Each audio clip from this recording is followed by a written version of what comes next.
ఇప్పుడు ఇవన్నీ సహజంగా వస్తూ ఉంటాయి.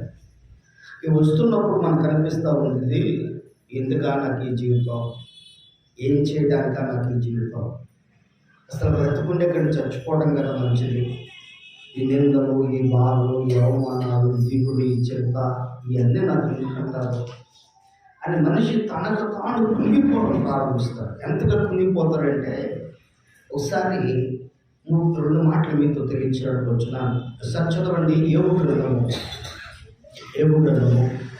3వ అధ్యాయము 1-2 వచ్చినాను. యోబు మాట్లాడ మొదలుపెట్టి తాను పుట్టిన దినము శపించుకునేను. యోబు ఇలాగో అనెను, నా తల్లి గర్భద్వారములను అది ముయ్యనందులకు, నా నేత్రములకు అది బాధను మరుగు చేయనందుకు నేను పుట్టిన దినము లేకపోవను కాక. చాలా ఏమనుకుంటున్నాడు? తన పుట్టిన దినాన్ని గురించి తను బాధపడుతున్నాడు. అసలు నేను పుట్టకుంటే బాగుండేది, ఈ భూలోకం, ఈ శ్రమ, ఈ నింద, ఈ బాధ, ఈ దిగులు, ఈ అవమానాలు, ఈ కష్టాలు, ఇలాంటి రోగాలు, బాధతో ఉండేవాడు కాదు, అవసరంగా పుట్టాడని బాధపడుతున్నాడు. బాధపడుతున్న తర్వాత ఇంకేం చేయడం ప్రారంభించాడు. 10వ అధ్యాయం 3వ వచనం. 10వ అధ్యాయం, నా బ్రతుకునందు నాకు విసుగు పుట్టినది. ఏంటంట? తన బ్రతుకునందు తనకేం పుడుతుందంట? ఇప్పుడు ఎంతమంది విసుక్కుంటారు చెప్పండి? సమస్యలు తనకు తెలియకుండానే, తన ప్రమేయం లేకుండా కష్టాలు తన దగ్గరకు వస్తున్నప్పుడు, ఒంట్లో ఉన్న రోగం తగ్గకుండా కంటిన్యూగా అలాగే ప్రతిరోజు ఆ బాధను అనుభవిస్తున్నప్పుడు, మానసికంగా కుటుంబంలో మాట చెప్పేవాళ్ళు ఉండి కూడా వినకుండా ఇష్టానుసారంగా వారు ప్రవర్తిస్తున్నప్పుడు, లెక్క లేకుండా బిడలో ఇష్టానుసారంగా జీవిస్తున్నప్పుడు ఎంత భయంకరంగా వేసుకుంటుంది. ఎందుకంటే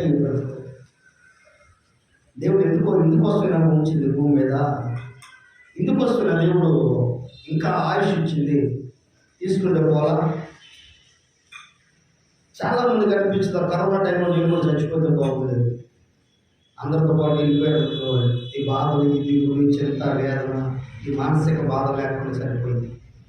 గమనించండి. కానీ బైబిల్ ఏం సెలవిస్తుంది అంటే, దేవుడు ఈ దినాన్ని తెలియచేయవచ్చున్న శ్రేష్టమైన మాట అంశము, శోధన కాలమందు నేను కాపాడలేదు.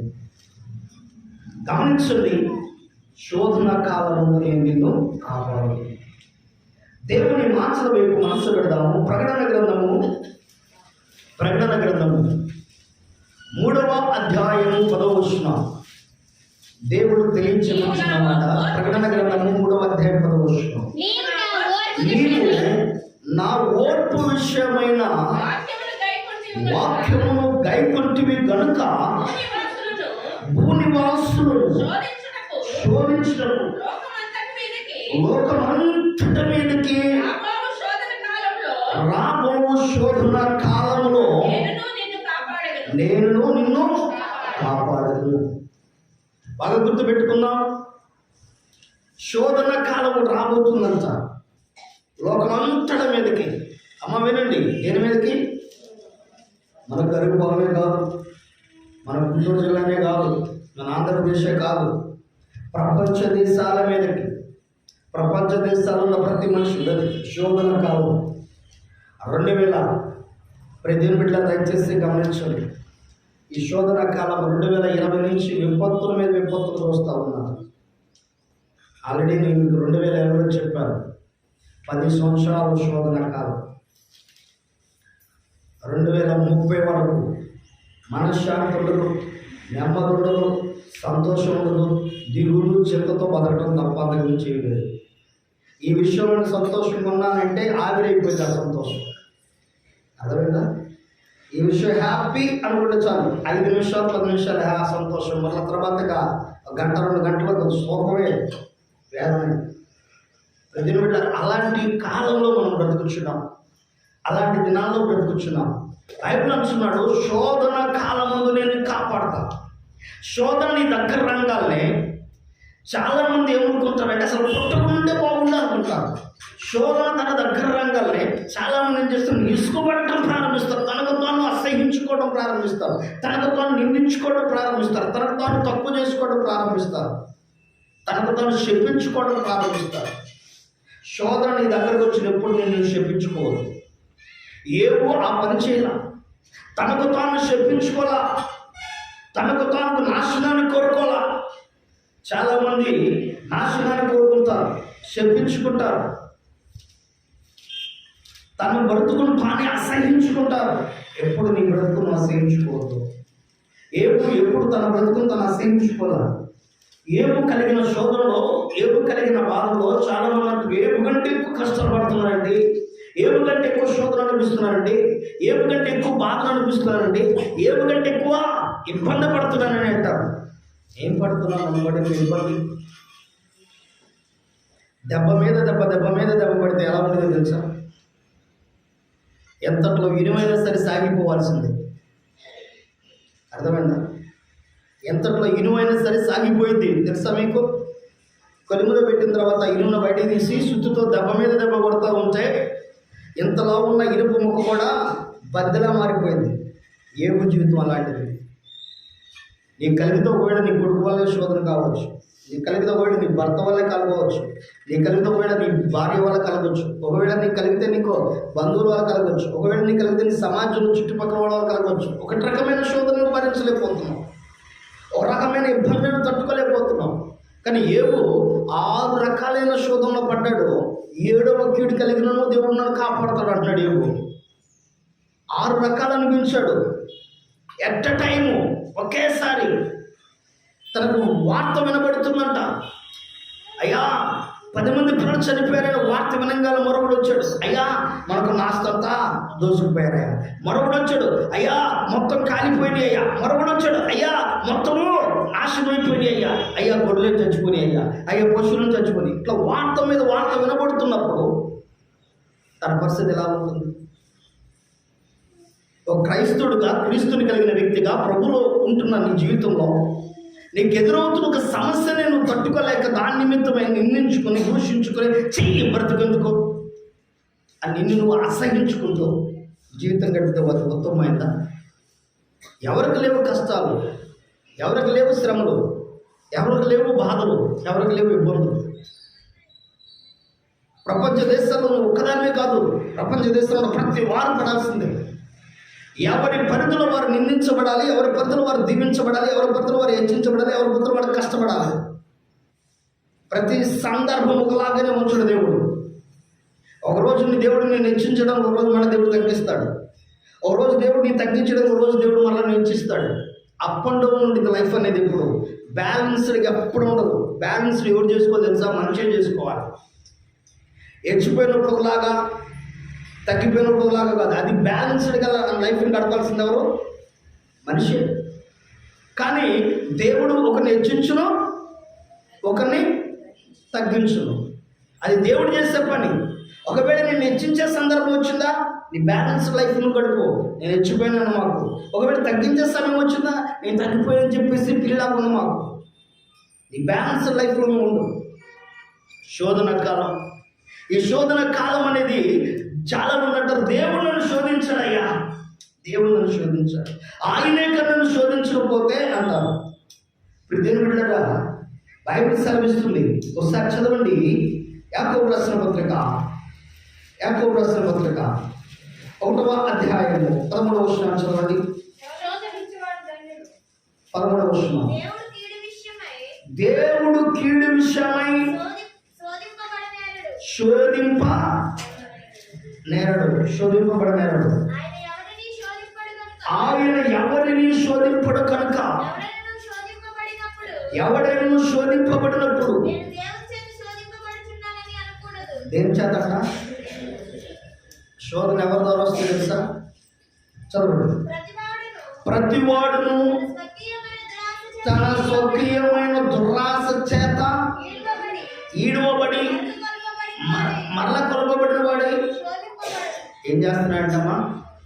ఇప్పుడు శోధన ఎందుకు వస్తుంది? అసలు శోధించేది ఎవరు తెలుసా? ఒకసారి ఇప్పుడు చదవండి ప్రకటన గ్రంథం 2వ అధ్యాయం 10వ వచనం. ఇదిగో మీరు శోధింపబడినట్లు అపవాది మీలో కొందరిని చెరలో వేయింపబోచున్నాడు. 10 దినములు శ్రమ కలుగును, మరణము వాడికి ఎలా ఉండాలంట? కొన్నిసార్లు శోధన నీ దగ్గర తీసుకొస్తాడు. ఇప్పుడు దురాశ నీలోకి వచ్చింది. శోధన కొన్నిసార్లు నీ దగ్గర తీసుకొచ్చి దురాశ నీ దగ్గరకు వచ్చింది. ఈ దురాశ ఏం చేస్తుంది తెలుసా? దురాశ అంటే అర్థం ఏంటి? దురాశ దూరం ఆశగారు దురాశ అంటే అర్థం ఏంటి?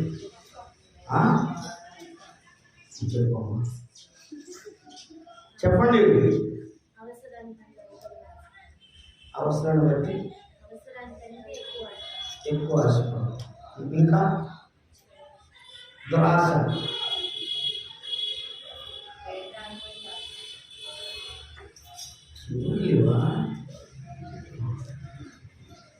ఆశ ఉందా?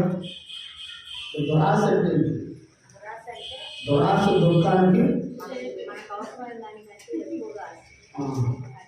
అర్థపాటు. ఓకే, దురాశ అంటే అర్థం ఏంటంటే పక్కనోడి కంటే మనమే బాగున్నాం. ఒకవేళ పక్కనోడు 10 రూపాయలు తీసుకున్న ఆ 10 రూపాయలు కూడా నాకే కావాలి. పక్కనోడు బాగుపడకూడదు, నేనే బాగుపడాలి. పక్కనోడి కంటే నా పేరే బయట ఉండాలి, పక్కనోడి కంటే నేనే ఉండాలి. ఇది దురాశ. అంటే ఈ దురాశ ఏం చేస్తుందంట? ఈ దురాశ వలన ఏడవబడుతున్నాడట మనిషి. ఎప్పుడైనా ఒకటి గుర్తుపెట్టుకోండి, నేను బాగుండాలి అనుకోవడం తప్పలేదు, కానీ పక్కనోడి కంటే నేనే బాగుండాలి అనుకోవడమే అర్థమైంది. రాత్రికాలంలో చోటుకి వెళ్ళాము, పాస్టర్ గారు బిషప్ గారిని తీసుకుని ప్రాంతానికి వెళ్ళాము. అక్కడికి వెళ్ళి మాట్లాడుతున్నప్పుడు ఆయన వేరే వాడితో మాట్లాడుతున్నాడు. ఓ చక్కటి మాట ఆయన ఇస్తున్నాడు. ఏమంటున్నాడు తెలుసా? అయ్యా నేను మనసులో ఒకటి అనుకుంటానయ్యా అన్నాడు. ఏంటి అన్నాడు. అక్కడ వేరే ఆయన ఏం లేదు, అందరూ బాగుండాలి, అందరూ నేను ఉండాలన్నాడు. అందరూ బాగుండాలి, అందరూ మాత్రం ఉండాలన్నాడు. ఎందుకని కొటేషన్ రాస్తారు, అందరూ బాగుండాలి, నథింగ్ బట్ అస్సలు ఉండవు. బాగా ఎప్పుడే గుర్తొస్తావు, బాగున్నప్పుడు ఎప్పుడు గుర్తురావు. అర్థమైందండి? అందరూ బాగుంటారు గుర్తొస్తారు. చెప్పండి, ఎవరు గుర్తుపెట్టుకుంటారా?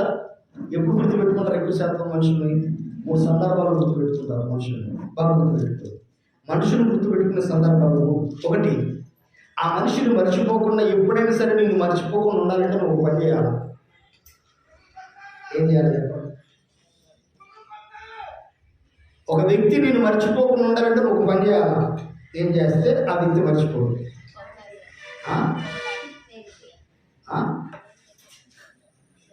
కీడు చేయాలా? ఏం చేయాలా? కీడు చేయాలా?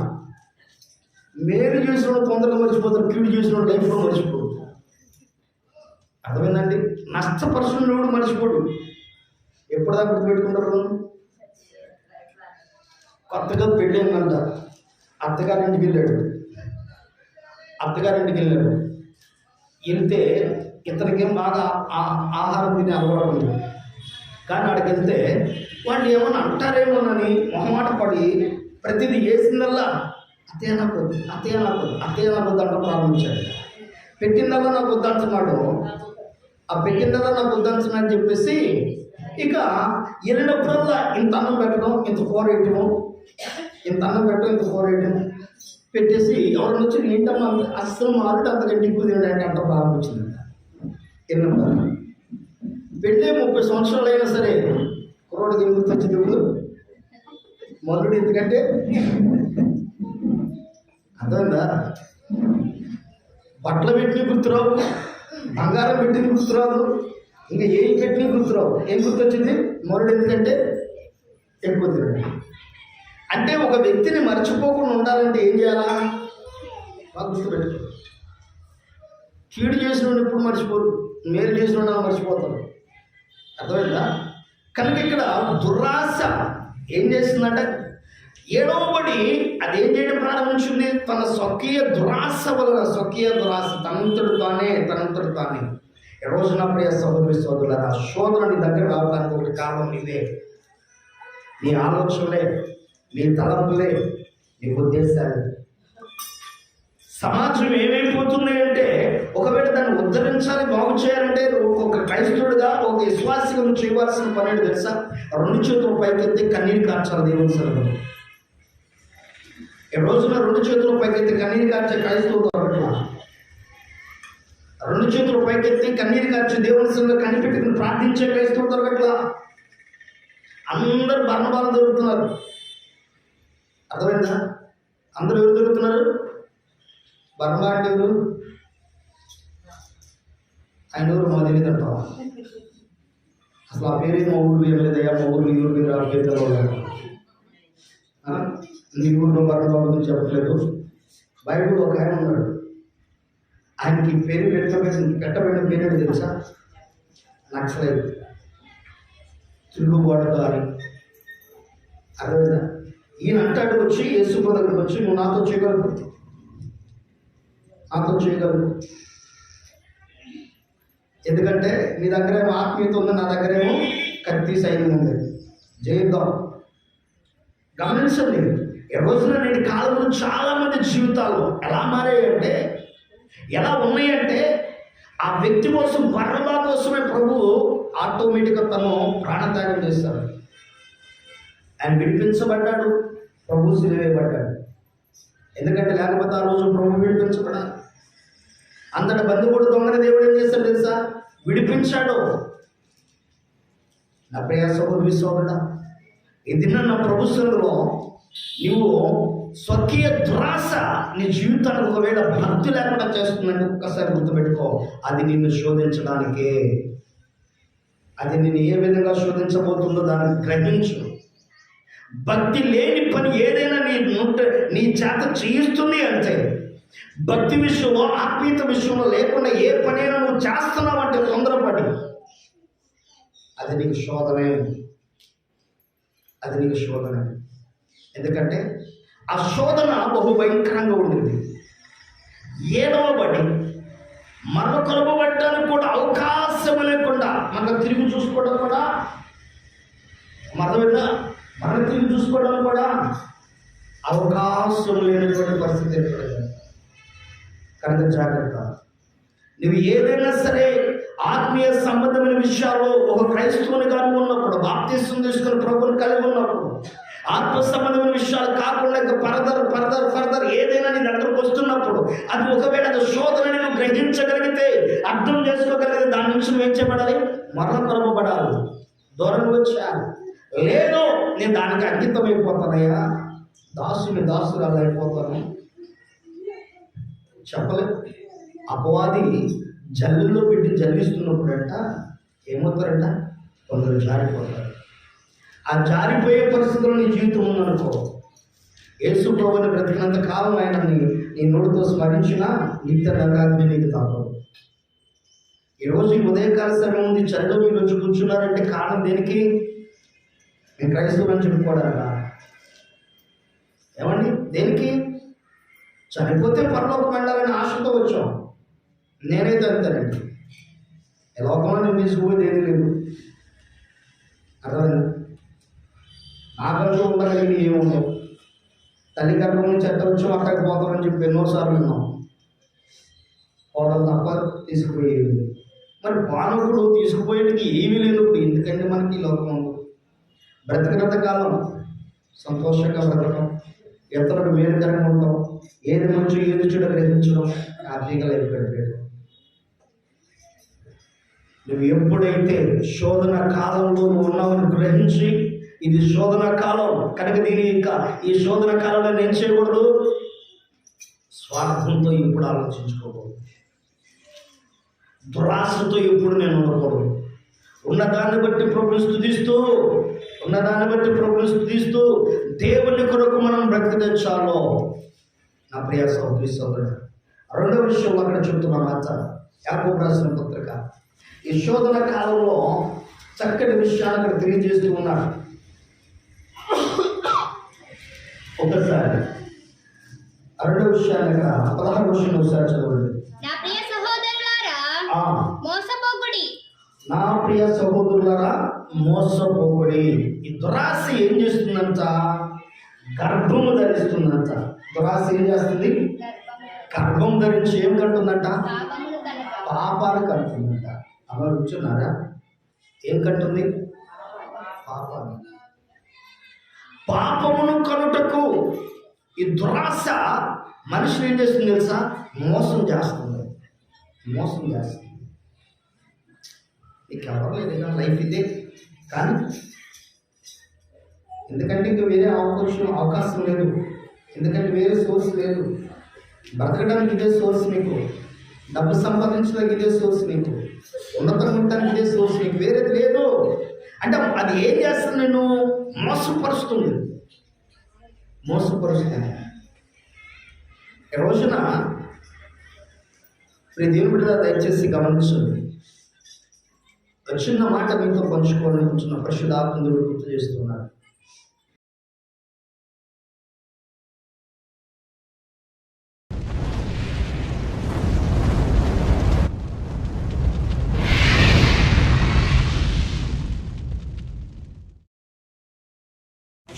Happy New Year, I wish you Happy New Year, wish you Happy New Year, I wish you Happy New Year.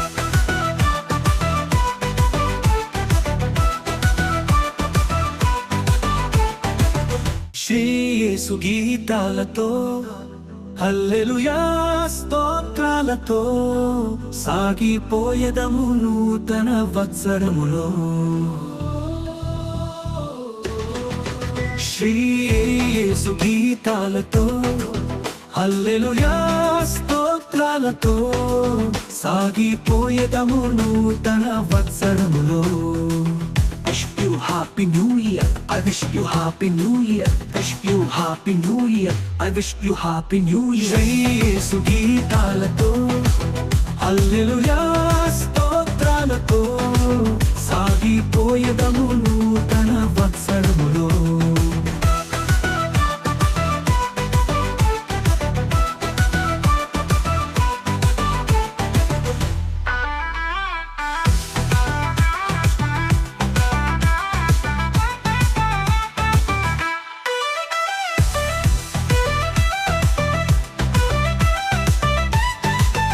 పాపమును విడిచి లోకాశలను జయించి విజయ గీతాలతో ప్రభు యేసుని ఆరాధింప. పాపమును విడిచి లోకాశలను జయించి విజయ గీతాలతో ప్రభు యేసుని ఆరాధింప. ద్వేషమును వదిలి క్రోధము మరిచి సాగిపోయేదము నూతన వత్సరములో. Wish you Happy New Year, I wish you Happy New Year, wish you Happy New Year, I wish you Happy New Year. Shri యేసు గీతాలతో హల్లెలూయా స్తోత్రాలతో సాగిపోయేదము నూతన వత్సరములో.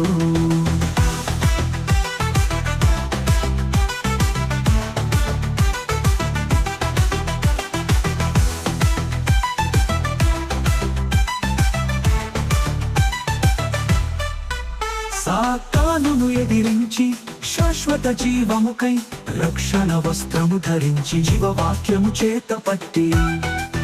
సాతానును ఎదిరించి శాశ్వత జీవముకై రక్షణ వస్త్రము ధరించి జీవవాక్యము చేత పట్టి. నా యేసుతో నడుచుచు ఆత్మను రక్షింప సాగిపోయేదము నూతన వత్సరములో. Wish you Happy New Year, I wish you Happy New Year, wish you Happy New Year, I wish you Happy New Year. Shri యేసు గీతాలతో హల్లెలూయా స్తోత్రాలతో సాగిపోయేదము నూతన వత్సరములో.